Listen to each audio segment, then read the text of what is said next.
or this TV. In Jesus' name! In Jesus' name!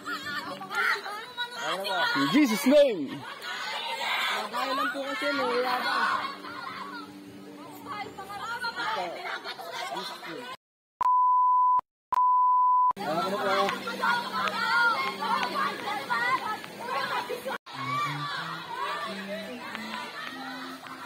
Oh!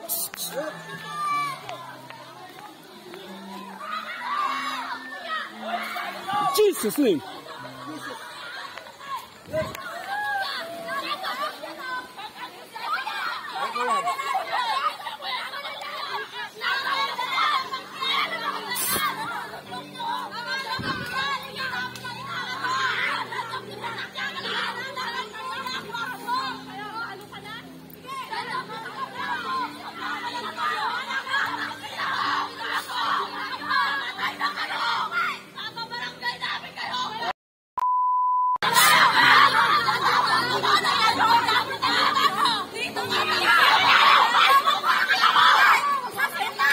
In Jesus' name!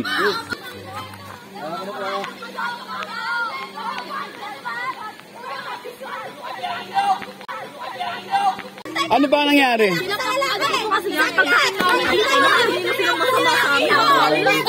po, syempre naman po ako nag-sorry po ako, tapos sabi niya po, ang bobobo nyo. So parang nag-away-away na po kami mga babae. And then yung lalaki po, nagkalat po. Alam mo ba nyo?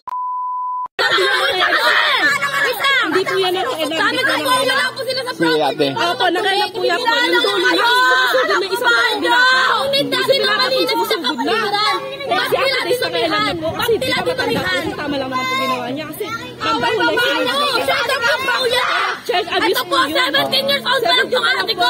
So, nadampian ako. Bali, ikaw na biktima. Lahat kayo. Opo, syempre po.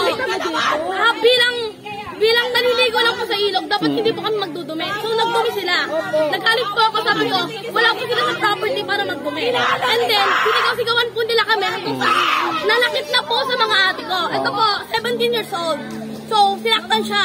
So, may kasi yan, di ba po? Child abuse. Siya, more than nasa 20, 21 na siya. So, kasi gusto po namin, mapakulong siya. Kasi nga po, wala po sila sa property para magkalat. Nung una po, nagpapagulong sila ng bato. Paano pag namay na injury sana? Hindi nila kasi mapapagamot. Wala po dito malapit na ambulance kung may matatamaan. So, sinapak po sila. Kuya, nananahimik yung kahoy, nilaglag nila sa tubig. Ito po, wait lang, 16 years old po siya. So, ang gusto lang po namin nun, tatanungin yung pangalan hanggang sa ipapa-vlogger sana sa barangay. Kasi po, tayo, bilang naligo lang sa ilog, kailangan nating maayos sa kapaligiran kasi tayo rin po yung nakikinabang. Ako, nagalit lang ako kasi, syempre, paggalang lang po sa kalikasan. Na kailangan dumihan. Hanggang sinaktan niya na po kami, siya abuse po yun po. Makikita nyo ba kung sa taga saan siya? Opo, nakikita po namin siya dyan, doon banda lang din sa amin. Ang gusto lang po namin tanungin yung pangalan hanggang sa, syempre po, nakasakit na sila eh. Opo, alam mo po na yung dito niya. Yung ate po namin nakaupo lang doon, hindi po namin pinapaano kasi nga bata-bata, yung mga babae lang. So, sino nakamahan sa inyo? Sino nakamahan sa inyo? Sikat-kat! Sikat-kat sila mukang sikat-kat. okay na po kuya. Diyan po kami, tinawag. Pinagtutulak pa naman kami. Tama po ba yun? Nasa tama naman po kasi kami. Eh tapos yung ano po, girlfriend na yan. Ayan po, pumapalakpak po yung babae na yan. Ang tinatanong namin, babae po kasi na yan. Pumapalakpak na. Tinalo pa po sila ng isang babae na kasama nila. Sino mas Ano, magre-report na lang kayo sa may barangay kaysa magkagulo pa lalo. Ha? Wag na. Request na lang. Ate ko kasi tayo, lagi po sila eh. Babae po sila eh.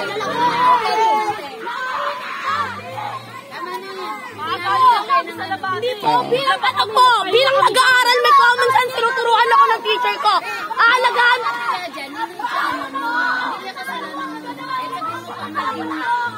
Hindi po.